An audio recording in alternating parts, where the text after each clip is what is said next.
आप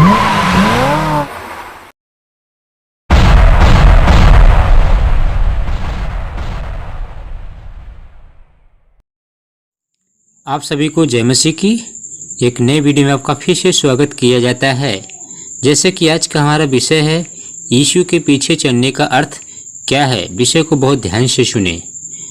एक समय की बात थी जब यीशु ने अपने चेलों से एक बात कही थी। जैसे मत्ती 17 अध्याय उसका 24 से हम 28 तक बात करेंगे। हम आयत पढ़ेंगे और उस आयत का अर्थ भी आपको समझाएंगे बारीकी से। यीशु ने अपने चेलों से कहा था, बल्कि सबसे कहा था, ये वचन सब पे लागू होता है।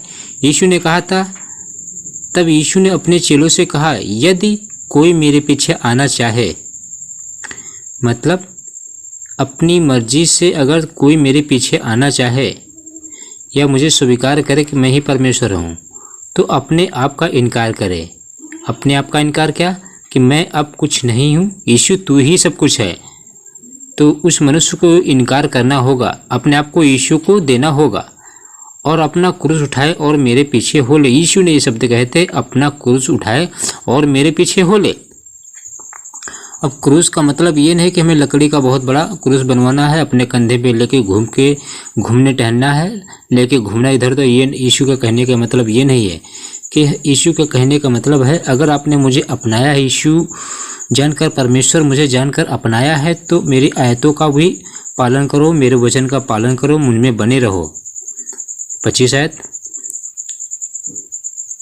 क्योंकि जो कोई अपना प्राण बचाना चाहे वह उसे खोएगा, और जो कोई मेरे लिए अपना प्राण खोएगा वह उसे पाएगा। बहुत सारे मसीह वचन बताने में अविश्वासियों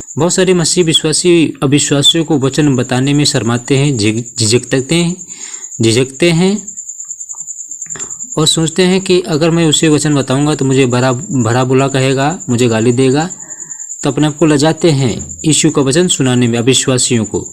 26 आयत में यीशु ने अब बिल्कुल स्पष्ट शब्दों में ये आयत कही है, यदि मनुष्य सारे जगत को प्राप्त ले, मतलब बंगला, गाड़ी, मोटरसाइकिल, नौकर चौकर, ऐशो आराम, अगर ये मनुष्य प्राप्त करे और मरने के बाद नरक जाए, तो उस मनुष्य के क्या लाभ ये सब संसारिक वस्तुएं। यीशु ने कहा है, और अपने प्राण की हानि उठाए तो उसे क्या लाभ होगा।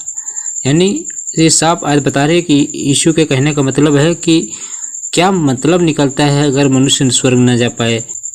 27 आयत, मनुष्य का पुत्र अपने स्वर्गदूतों के साथ अपने पिता की महिमा में आएगा, और उस समय वह हर एक को उसके कामों के अनुसार प्रतिफल देगा।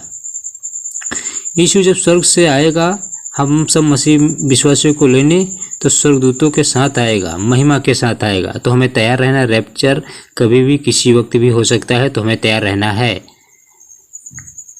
28 आयत, मैं तुमसे सच कहता हूँ कि जो यहाँ खड़े हैं उनमें से कुछ ऐसे हैं कि वे जब तक मनुष्य के पुत्र को उसके राज में आते ना देख लेंगे, तब तक मृत्यु का स्वाद कभी ना चखेंगे। ये आयत उन लोगों के लिए लागू होती है जो उस समय वहाँ उपस्थित थे, उनसे यीशु एक कह रहा था। तो ऐसा करता हूँ, छोटा संदेश आपको सुना। वीडियो को लाइक और चैनल को सब्सक्राइब करें। आमीन।